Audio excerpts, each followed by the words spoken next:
جو آج کل اسے بہت کم ہی حویلی میں نظر آتا تھا۔ وجہ یہ کہ وہ اور خطیب گاؤں میں اسکول اور اسپتال تعمیر کروا رہے تھے، اس لیے ان دونوں کا زیادہ تر وقت باہر ہی گزرتا تھا۔ بڑی خوش لگ رہی ہو۔ میرے امی بابا آ رہے ہیں اتنے وقت بعد، کیا میں خوش بھی نہیں ہوں؟ بالکل ہو، ساتھ مل کر خوش ہوتے نا۔ ویسے بھی میری ساسو ماں آ رہی ہیں، مسٹر احرام شاہ۔ اس نے دانت کچکچائے جس پر وہ کہکا لگا کر ہنس پڑا۔ اچھا بھائی، نہیں تنگ کرتا میں تمہیں، خوش رہو۔ ویسے میں انہیں خطیب کے ساتھ ریسیو کرنے جاؤں گا۔ ہاں بتایا مجھے، اگر آپ نے کچھ الٹا سیدھا کیا نا احرام شاہ، اچھی بات نہیں ہوگی۔ اتنے وقت میں وہ اس کی عادی ہو گئی تھی، وہ ہر طرح سے اس کا خیال رکھتا تھا، لیکن اپنے دل کی بات اس نے دل میں ہی رکھی تھی۔ چلے گئے ہمارے دیور صاحب۔ نین کی شرارتی آواز پر وہ جھٹکے سے ہوش میں آئی۔ کیا کچھ بھی بول رہی ہو؟ سٹ پٹاتے اس نے بالوں کو کان کے پیچھے کیا۔ مجھ سے بھی چھپاؤ گی؟ میں کچھ نہیں چھپا رہی نینو۔ پلیٹ لیے وہ اٹھ کر کھڑی ہوئی۔ نین نے مسکرا کر اسے دیکھا۔ وہ جلے پیر کی بلی کی طرح کمرے میں ادھر سے ادھر چکر کاٹ رہی تھی۔ ابھی وہ اماں بیگم کی باتیں سن کر آ رہی تھی۔ وہ احرام کی شادی دل سے کرنا چاہتی تھیں۔ احرام کی شادی دل سے ہونے کا مطلب تھا احرام کا مستقل پاکستان میں رہنا، اور وہ یہ تو بالکل بھی افورڈ نہیں کر سکتی تھی۔ اسے کچھ سمجھ نہیں آ رہا تھا کہ کرے تو کیا کرے۔ مجھے کیسے بھی کر کے دل کو احرام سے نفرت کرنے پہ مجبور کرنا ہوگا، ورنہ اگر احرام یہاں رہا تو میں کبھی وہ سب حاصل نہیں کر پاؤں گی۔ اسے کچھ سمجھ نہیں آ رہا تھا۔ ایک احرام ہی تو تھا اس گھر میں جس سے وہ احتیاط برتتی تھی، کچھ سجائے نہیں دے رہا تھا، آخر کرے تو کیا کرے۔ پچھلے کچھ دنوں سے ابرار سے بھی رابطہ نہیں ہو پا رہا تھا۔ اف، یہ ساری مصیبتیں ایک ساتھ ہی آنی تھیں کیا؟ بیڈ پر بیٹھتے اس نے ایک بار پھر ابرار کا نمبر ڈائل کیا تھا، مگر دوسری طرف سے فون بند تھا، اور ایسا پہلی بار ہوا تھا، ورنہ تو وہ پہلی بیل پر ہی اس کی کال ریسیو کر لیتا تھا۔ مگر آج پتہ نہیں کہ ایسا کیا ہوا تھا کہ وہ اس کی کال ہی ریسیو نہیں کر رہا تھا۔ پریشانی کے عالم میں بیٹھی وہ غصے سے موبائل پھینکتے اٹھ کھڑی ہوئی۔ اسے اب خود ہی کچھ سوچنا تھا۔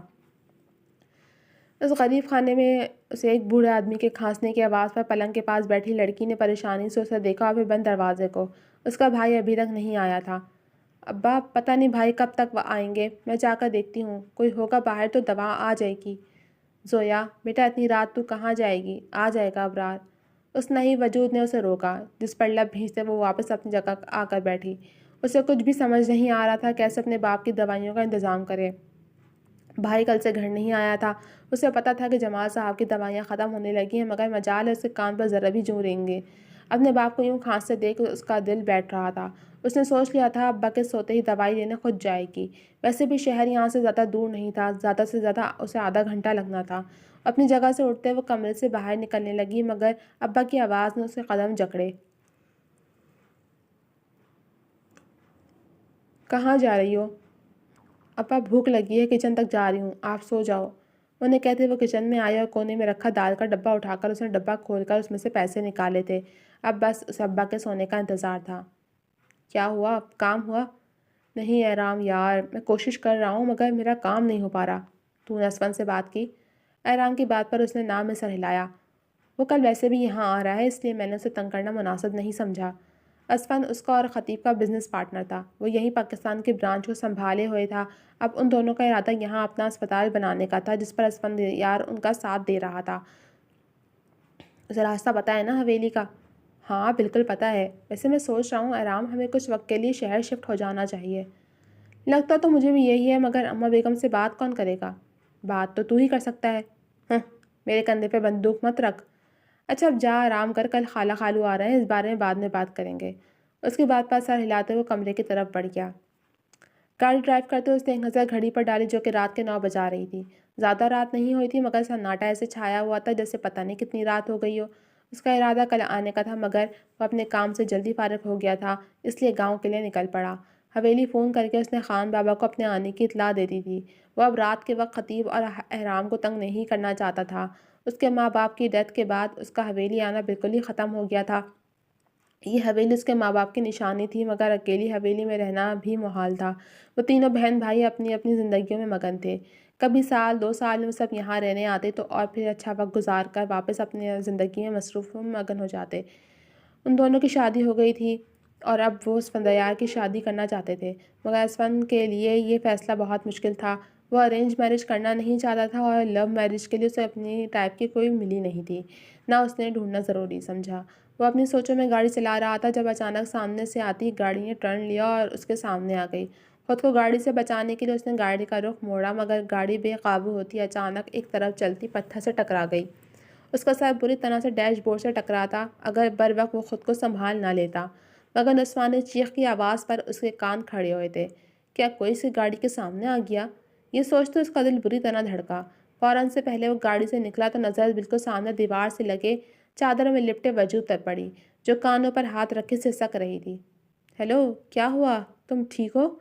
وہ جو اپنے بابا کی دوائی لینے گھر سے نکلی تھی، کوئی گاڑی نہ ملنے کی وجہ سے پیدل پیدل ہی آگے بڑھ رہی تھی کہ شاید کوئی گاڑی مل جائے، لیکن پھر اس نے دیکھا کہ ایک گاڑی بے قابو ہو رہی تھی۔ وہ جلدی سے سائیڈ ہوئی تھی، مگر پھر اس گاڑی نے رخ بدلا اور اس جگہ آ گئی جہاں وہ بیٹھی تھی۔ اپنی موت کو اتنا قریب سے دیکھ اس کی جان نکل گئی تھی۔ کانوں پر ہاتھ رکھے وہ سسک رہی تھی۔ جب مردانہ آواز سن اس کے رونے میں کمی آئی۔